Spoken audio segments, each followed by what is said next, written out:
A British ornithologist stumbles upon the discarded remains of a woman who had been missing for a month. This woman belonged to a family packed with celebrities. Then why is it that initially no one even noticed that she was missing? And why would someone target an ordinary woman surrounded by extraordinary talent? This is the tragic tale of Sandhya Singh.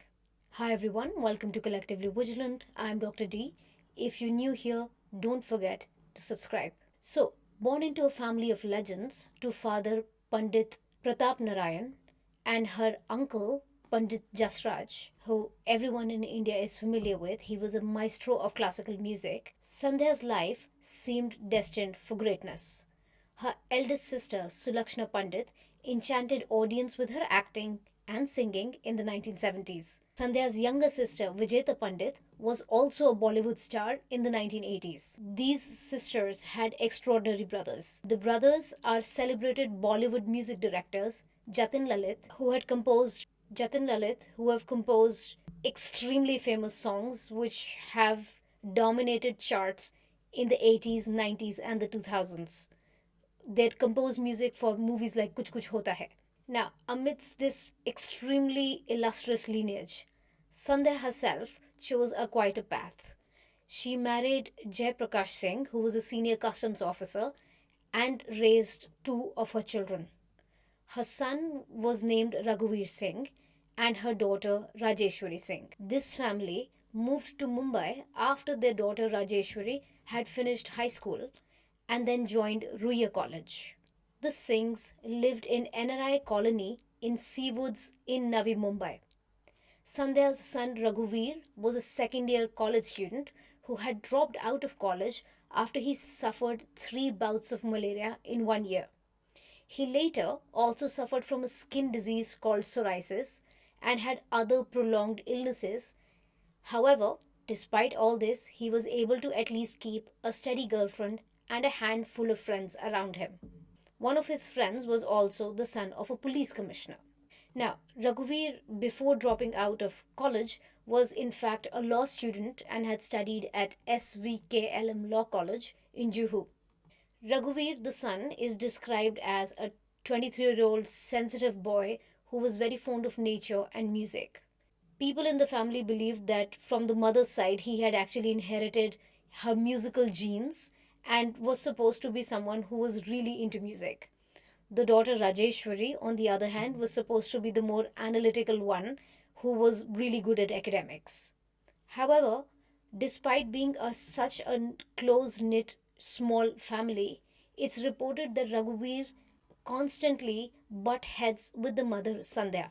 They always had some issue or the other that they were always fighting about, and one of those specific issues was the substance abuse that Raghuveer was apparently indulging in. Another thing was that he was not even supporting himself financially, and it seems like he was completely dependent on his mother and his father. Now, Sandhya, despite being from such an illustrious family, actually lived a very quiet, lonely life herself because her husband, as you remember, I just told you, was a customs officer who had to move around the country.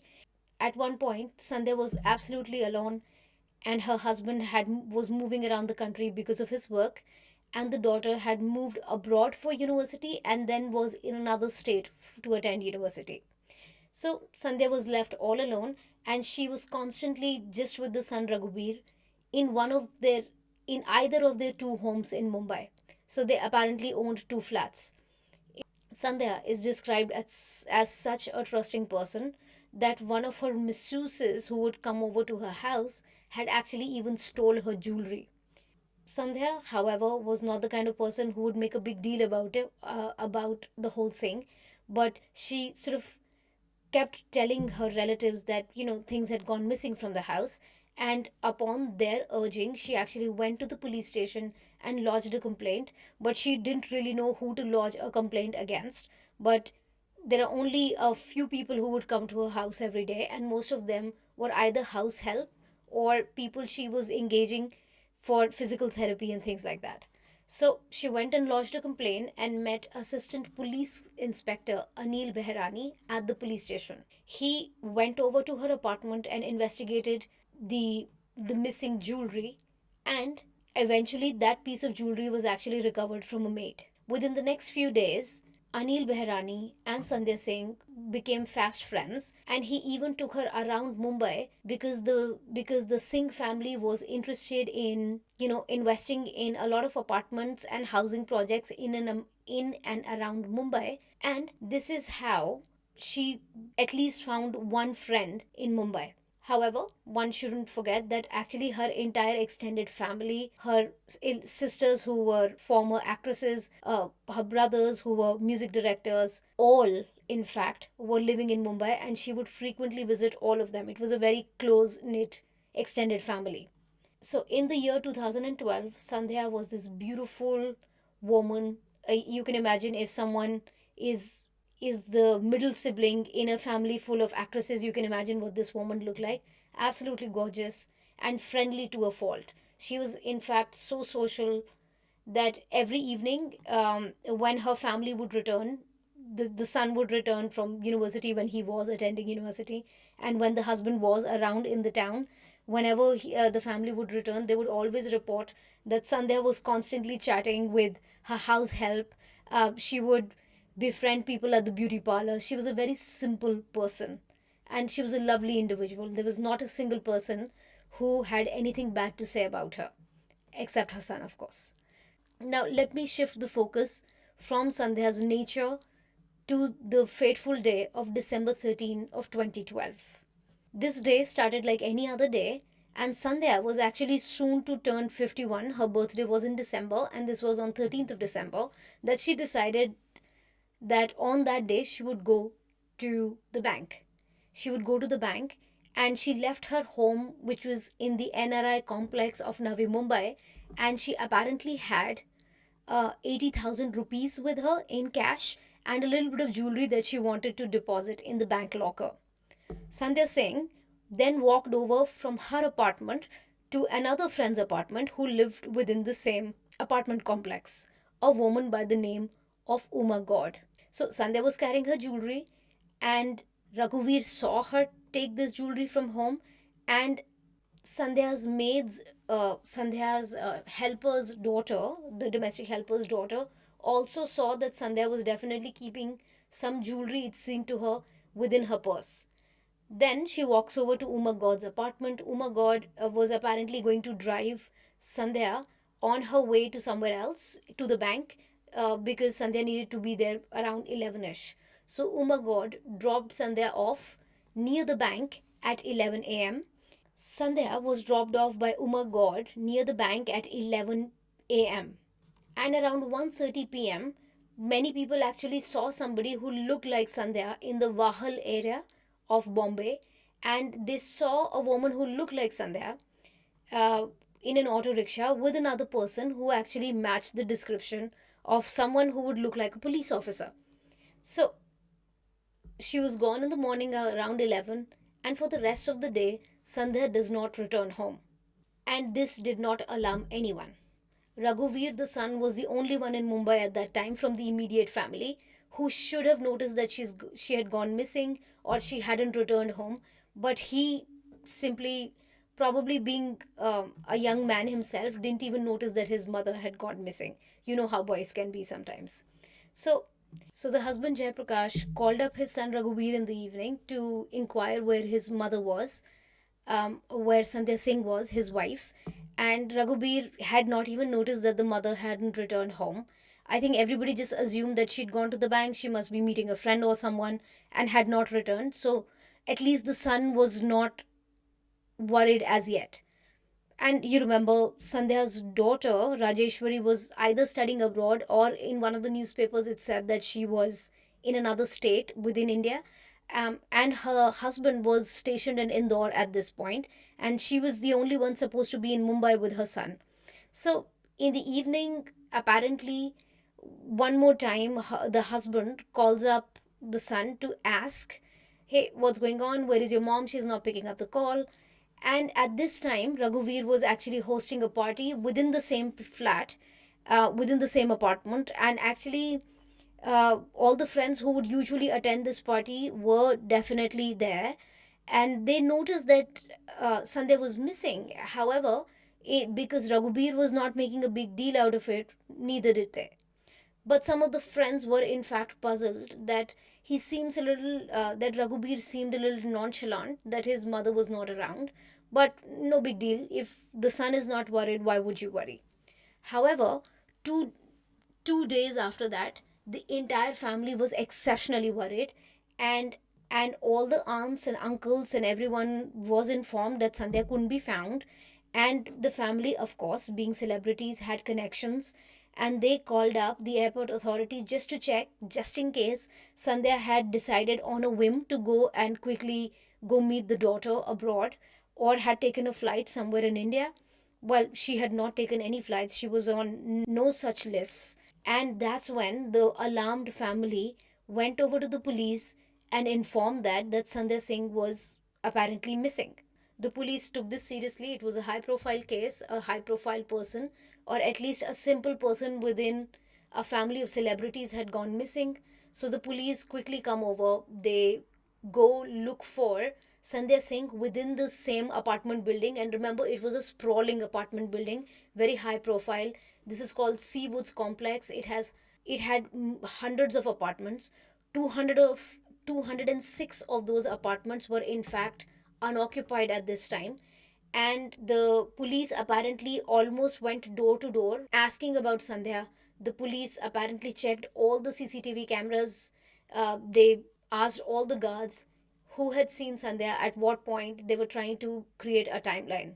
The family then informed the police that it seems like Sandhya was definitely carrying jewelry. She might actually have been carrying more than just a few thousand in cash. Some newspapers actually say that she was carrying around 20 lakh rupees with her, or some newspapers sort of stated differently and said that the jewelry was definitely worth 20 lakhs. Well, nonetheless, the family actually went to the bank and they opened her lockers and found that jewelry worth almost 1.5 crore rupees had gone missing. In one of the newspapers, the husband Jayaprakash says that just the solitaire that the wife was wearing was worth 15 lakh rupees. This family was extremely well knit and they were very close to each other. All the aunts and uncles, everyone came together. They gave media interviews. They were looking for this sisters of theirs. So the whole distraught family held a press conference in Mumbai, and they wanted to know where Sandhya Singh was and why the police was moving at a snail's pace. They should be working harder and trying to find where Sandhya is. So Sandhya was nowhere to be found. It A few days go by and then it turns into weeks, and then it turns into a whole month. But there was absolutely no sign of Sandhya. The police was investigating the whole time. They were questioning the maids. They came to know about the stolen jewelry, so they thought maybe jewelry was the motive, and maybe somebody had absconded um, after hurting Sandhya. So all these theories were definitely in the police's mind. On January 28 of 2013, 40 days after Sandhya went missing, a British ornithologist, a man named Michael John Oates, who was a 61-year-old geologist who worked for an oil company, was leading a team of his colleagues from his employer's side. His employer is a company called BG Group, for the annual bird watching contest. It's also called the Mumbai Bird Race. So on this day, the ornithologists, all these people who were really interested in looking at birds, were out and about, and they were near Sandhya Singh's apartment because that area is supposed to be a haven for birds. So on that day, these people were so happy. They were looking at different species of birds. However, as the evening came closer, they were all strolling near this marshy patch, which is near the Palm Beach Road. And all of a sudden, the ornithologist suddenly stumbles upon a absolutely chilling sight. He immediately could see that there were some sort of bones sticking from somewhere, and up he went a little closer and he could quickly see that it was definitely a human skull and what looked like human bones. He then immediately rushes home, and he informed, after rushing home, he basically calls the police uh, at the nearest police station, and the NRI colony police station officers then suddenly descend upon this area. When the police gets there, they see a chilling sight that barely 200 meters from Sandhya Singh's apartment building, they basically find what they already kind of think is Sandhya. The police rushes to the scene, and their investigation is leading them to conclude that it might just be Sandhya Singh. They don't know for sure. But it did seem like the whole body was definitely not intact. It did seem like body parts had been scattered all over this marshy land. So the initial investigation of this dumping area also revealed to the police that there might have been some sort of acid which was used to dissolve these body parts, and it seemed like the flesh had become absent from some body parts, because as you can imagine, within 40 days all the flesh would not completely disintegrate. The police then, of course, tried to run a DNA match on these scattered remains just to confirm if this was Sandhya or it was a completely different person and Sandhya was still missing. However, Sandhya Singh's entire family were definitely in complete shock, and the entire family heard this information on the news and not from the police. The paparazzi actually went to the dumping area almost as quickly as the police did, and it was all over the news. Later, it was identified that those body parts definitely did belong to Sandhya Singh. Now, as I'd mentioned earlier, Sandhya comes from a family where everyone is a celebrity, or at least at one point, everybody was quite a big celebrity. So her sister, who was a former Bollywood actress, the actress Vijeta Pandit, in an interview said, quote, "You won't believe it. Sulakshana ji," who was, by the way, also an actress, Vijeta Pandit said, quote, "You won't believe it. Sulakshana ji, the eldest sister, even till today has no idea that our sister is no more. Can you believe this? This is the first time I'm saying this. I never told her because if she finds out, she will die at that very moment. I keep telling her that our sister is fine. She lives in Indore and that she calls me. Sulakshana ji thinks that the sister is still alive. So she asks me to send love to our sister as she doesn't use a mobile phone. I swear to God, I have to keep up with the act even to this day." Unquote. So, as it was confirmed that it was definitely Sandhya Singh, and as you can hear from that quotation, which was from Vijeta Pandit, who was Sandhya's sister, the entire family was in absolute shock. Nobody knew who would do such a thing, why a woman like that would even go missing. And then, of course, the police files a murder case, and in the quiet halls of the close family members and in the quiet halls of the NRI complex, there were whispers already being echoed of betrayal and violence. Soon, the whole suspicion of who could have done such a thing turned inwards. The police then began to unravel a case in which they thought that a sinister picture was definitely emerging. They thought that it was actually the son Ragubir Singh, Sandhya Singh's 23-year-old son, who might be responsible for all this, and that's when they focused their investigation on him. So, all the people that they spoke to around Sandhya Singh definitely said that it did seem like this young man was spiraling out of control. Some people even said things like he was good for nothing, and they were painting a damning portrait of this young man. And then that's when the police basically came up with a sort of 20 points that they included in their charge sheet against Ragubir Singh. Now, some of these do not really sound like clear and convincing evidence, but this was their charging document, and this is what they used.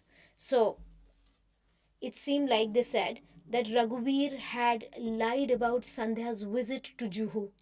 It did seem to them, it did seem to the police that Ragubir had falsely initially claimed that his mother had gone to her brother's house, so her mom, Ragubir's mama's house, and she was visiting Juhu on the day of her disappearance. However, investigation later showed that Sandhya had no such plans, and that every time she would visit any of her brothers or sisters, she would typically be accompanied by a house help, or and she would never go alone, and she would always inform everyone in advance. The second thing that the police thought that uh, Ragubir had definitely lied about is that the police was able to get witnesses who reported that somebody who looked like Ragubir was following Sandhya Singh on a scooter behind her car, and it seemed like this person followed Sandhya's car all the way to the Nurul station, where they have a bank, Abhyudaya Bank. That's where Sandhya Singh apparently had a bank account. However, when Ragubir was confronted with this information, he apparently said, well, that's not true, and he denied everything in his interrogation. Thirdly, this also comes from eyewitness accounts.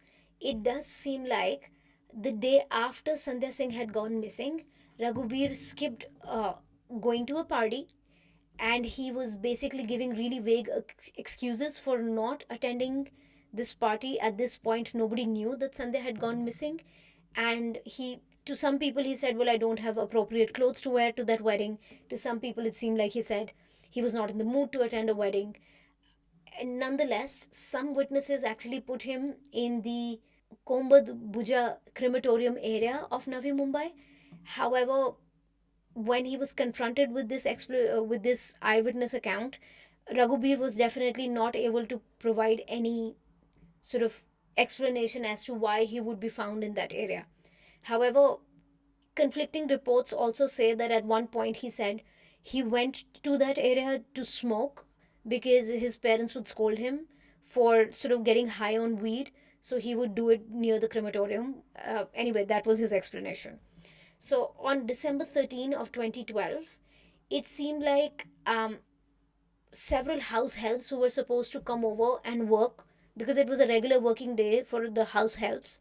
When they came over, apparently Ragubir Singh refused to open the door for the maids, and also an electrician was supposed to come and fix a certain appliance in the house, and Ragubir refused to let this person into the house.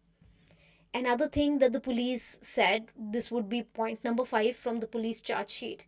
They said that they had discovered some photographs on Ragubir's phone where it seemed like in that picture there were definitely two gold biscuits which belonged to Sandhya Singh, and they were found on Ragubir Singh's phone. And it also seemed to the police that he had given suspicious statement about Sandhya's murder to different people around him, especially his father, to Sandhya's husband Jay Prakash. When he was questioning his son, have you seen your mom? Where is your mom?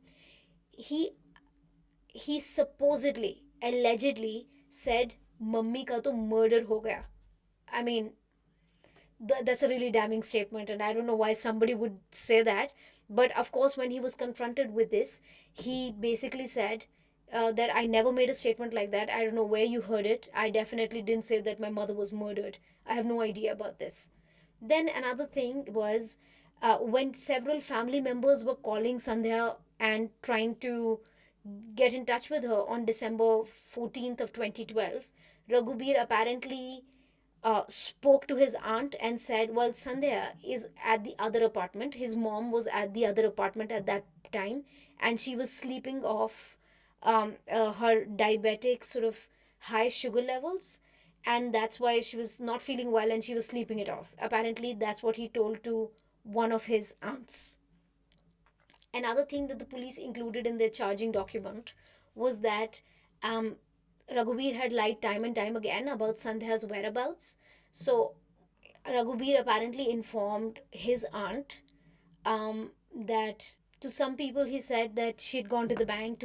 To some people he said something like, well, she had gone to meet that police inspector who's she's friendly with Anil Behrani. So apparently he was saying different things to different people. Of course, all this is just statements by different people. So one more thing was that apparently one of the maids was told by Ragubir Singh, when the maid asked that I haven't seen Sandhya Singh for the last 2 days. Where is she? Apparently, allegedly, Ragubir told the maid, quote, "तेरी aunty का तो murder हो गया," unquote, and then he laughed like a maniac. I don't know why somebody would say that. Even if they were the perpetrator, why would you say such a terrible thing? Um, and especially for someone who was a 23-year-old who at one point at least was studying the law, this would be strange statements to make. Another thing was that one of Ragubir's uncles, Sandhya's brothers, actually asked to come over to the apartment. And he asked Ragubir, "Why don't you just give me the keys of the apartment? I'll go and visit the apartment." And apparently, he refused to give the keys to the uncle and also to his own father. On December 15 of 2012, it does seem like that Jay, Jay Prakash, who was Ragubir's father and Sandhya's husband, had asked to get the keys of the other apartment. However, it seemed like Raghubir flat out said, "No, I'm not going to give you the keys to that apartment." And actually, the parents were the owners of the apartment, so he refused to give the keys. And then later on, when he was confronted with this during his interrogation, he simply said, "Well, I usually smoke cannabis in the other apartment all the time, so I didn't want my parents to find my bong. My father would be really angry at me." So that's what his explanation was. Then some of his friends apparently noticed something strange.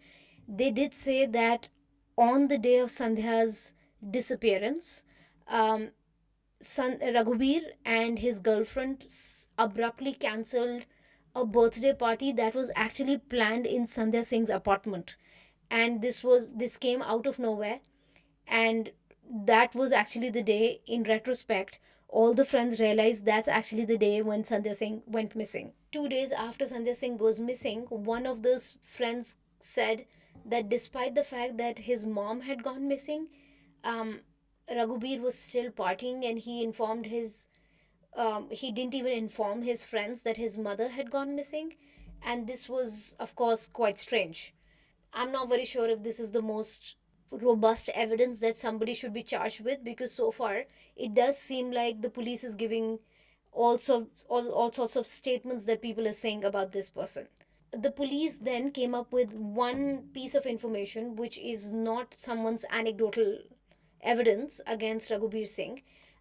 They said the police did say that it seemed like Ragubir Singh had some unexplained drug purchases, despite claiming to have absolutely no money whatsoever. Because remember, Raghubir was a 23-year-old who was a college dropout, had no job. He was basically dependent on his parents. Somehow, Raghubir and his girlfriend managed to buy lots of drugs within the days and the weeks in which Sandhya had gone missing. However, he was not able to explain to the police where he was getting these funds from. At a later point, though, he does tell the police that, "Oh, I got the funds for these drugs from the apartment that I let out, which is in my name, and I'm getting the rent from that apartment. So that's how I manage all the drugs that I have." Now, the police later found out that there was basically no apartment that was in his name that he would directly get the rent for. So this also turned out to be something a little fishy. Another thing, which is of course another anecdotal thing that the police had against Raghubir Singh, was that on the day of Sandhya Singh's disappearance, Raghubir and his girlfriend, rather than helping out these family members look for Sandhya, were drugged out of their mind apparently, and did not even bother to go searching for her.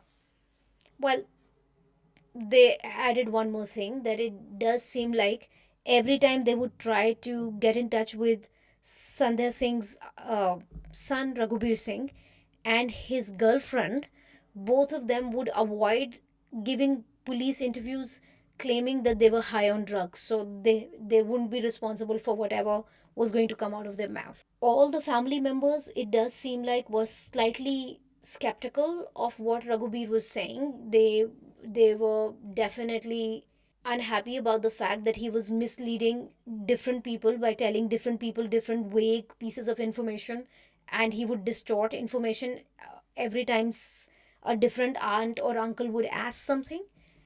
One thing that the police was able to gather from every single domestic help that had ever worked there, or even people who would come on short assignments to fix up the house or to do any kind of repairs, every single person sort of told the police that Sandhya and Ragubir, Sandhya the mother, Ragubir the son, were constantly arguing. And in May of 2012, in fact, Sandhya had filed a complaint against her own son in the local police station. And at one point, it does seem within the same confrontation which happened between the son and the mother, it seemed that it's been reported that Ragubir basically wanted to silence his mother, and he was trying to silence her in the middle of a fight.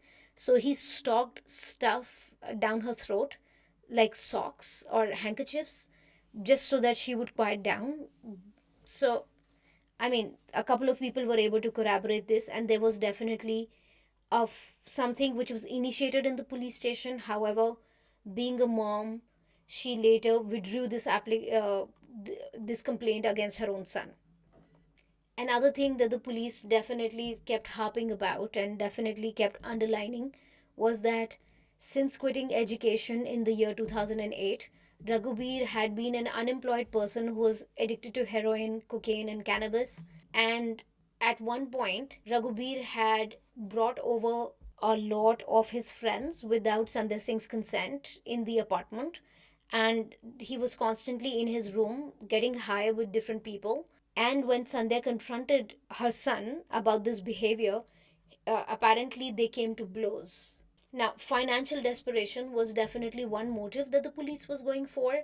They said that because of his drug addiction, he was in dire need of money, and sometimes, though, in some of his interrogations, he does say that he was trying to live off the rental income that of the properties that the family had in Bihar and Indore. But later, the police came to know that those properties were not even leased out. And it does seem like at one point, Ragubir Singh had pawned his motorcycle. He had pawned a watch which belonged to the family. And this was the startling part when I was actually researching the whole thing, that when police went looking into his accounts, you wouldn't imagine how little the money this man had in his bank account. For someone who comes from at least a somewhat middle class family, definitely upper middle class, if his father worked as a bureaucrat, mother came from sort of an illustrious celebrity sort of family, this man had startlingly low amount of money in his bank account. And probably we should call it a laughable amount of money, because I'm pretty sure if you have a 5 or 6 year old child around you, they have more money than that. Because in his bank account, he had a mere 14 rupees 26 pesa in his bank account at one point. So, anyway, with all these charges against him, they're not really charges, as you can tell, it's more anecdotal evidence. Um, in December of 2013, Ragubir Singh was arrested, and his family, of course, immediately applied for an anticipatory bail. Um, Within this time, actually, Ragubir Singh spoke to the media several times, and the timeline basically was on 13th of December of 2012, Sandhya Singh goes missing. 40 days later, on the 28th of January, 28th or 29th of January, depending on which newspaper clipping you look at, it seems like her body was recovered by a bird watcher, an ornithologist, near the Palm Beach Road in Mumbai. It does seem like 2 or 3 days after that, because of the material that was found around the body, they were able to figure out that this was definitely Sandhya Singh's body. Um, and on February 4th, a few days after her body was recovered, Jai Prakash Singh, who was the father of Ragubir Singh and the husband of Sandhya Singh, actually raised some doubts and said that he deeply suspected that the police officer that Sandhya was friendly with, a man called Anil Behrani, might be involved in her murder. However, the police gave this man a clean sheet and said that all these accusations were actually false. On February 8th of 2013, the Pandit family, which is the maternal side of Sandhya Singh, that's her maiden name, Pandit. The entire family gets together. They issue a joint statement to the the media, and they say that they want this whole investigation to be transferred to the Mumbai crime branch. And on 15th of February of 2013, Sandhya Singh's case was then transferred to the Mumbai branch by the Home Department of Mumbai. On June 13 of the same year, which is 2013, Ragubir Singh was basically offered by the police as the main suspect, and he was taken into the Thane court where he applied for an anticipatory bail. And interestingly enough, his anticipatory bail was rejected time and time again. His bail application was first rejected in July, around July 23rd of 2013. Then it seemed like he approached the High Court for an anticipatory bail, which was rejected by the High Court on August 14 of 2013. Then after the High Court rejected the bail plea, um, Ragubir Singh approached the Supreme Court of India, and on November 12 of 2013, even the Supreme Court rejected his anticipatory bail appeal. So after all those appeals were exhausted, he eventually had to go and surrender himself into the crime branch, and that's what he did on 16th of December of 2013. This was almost to the day a year after his mother had gone missing. So the police charge sheet, as I told you, all those around 20 points that I told you, um, were basically about this Raghubir's behavior. They were basically based on all the testimonies that people around Raghubir had given to the police. In terms of like solid data or solid evidence, it doesn't seem like there was much. However, with the information that the police had, they did try him in court, and the defense was able to point out glaring gaps in the prosecution's case. And I think you don't even need to be a lawyer to know this, but of course, when I was narrating all those around 20 points to you, you could tell that they were basically anecdotal pieces of evidence. And the forensic evidence linking Raghubir to the crime uh, were basically negligible. There was no CCTV footage. And remember, they lived in this apartment, which was like a high flying sort of apartment. Rich people lived here. It was dotted with CCTV cameras. There were security guards everywhere. However, the police was not able to find anything.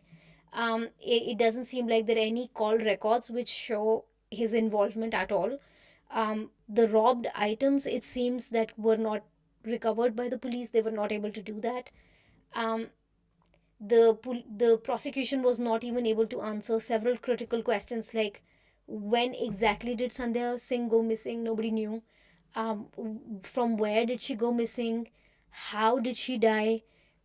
What was the weapon used against her? So there were basic things which were completely missing in this investigation. And the prosecution, of course, couldn't answer any of these questions when the defense was asking them in the court. So in 2015 itself, the Bombay High Court granted Ragubir a bail. After basically they gave him a bail because all the evidence against him seemed so insufficient. This happened in 2015, by the way. And by January of 2023, the court had no choice but to acquit this man entirely, declaring that the entire case was built on weak circumstantial evidence, which was basically too weak to convict a man. So, where does this case stand today? As it stands today, Sandhya Singh, her disappearance, which was followed by her murder, her dismemberment, remains a mystery. It doesn't seem like, from the court's standpoint, it doesn't seem like there's enough evidence to convict the son. So the police doesn't know who really did this. Was it the son? Was it someone entirely different? Was it a certain police officer? Nobody knows anything because, there's just too much confusion in this case. The only thing that we know for sure is that Sandhya's gone, and her legacy lies in being a loving mother and a caring sister. And however, this love, this life which was so well lived, has been overshadowed by these tragic circumstances of her death. In her life, everyone remembers her as a beacon of harmony, as a beacon of peace, as a symbol of motherly love. However, for her family, that marshland where she was ultimately found stands as a grim reminder not of the tranquility that Mumbai has to offer, but of a life which was cut short so brutally, and this mystery is still waiting to be uncovered. That's all we have here. I mean, in terms of the legal analysis, I think even the way I narrated the points from the charge sheet, you know that it was not sufficient. In terms of a criminological theory, well, because I don't really know who the perpetrator is, I can only speculate. And who should I even speculate about other than the fact that it doesn't seem like this was investigated enough? And the son anecdotally seems to be the kind of person who could have done something like this, but we don't know for sure because vital clues like CCTV evidence or DNA, nothing has been found apparently. So, who really knows what happened in this case? And this is truly one of those cases which is a true who done it. And even a why done it. Why would you do that to a person who has who's been just living in the shadow of all these celebrities, and then suddenly she just vanishes one day? Anyway, that's the tragic case of Sandhya Singh. And as we always close every video on this channel, we always say we can do so much more than just give our thoughts and prayers to each other. We can give each other our collective vigilance.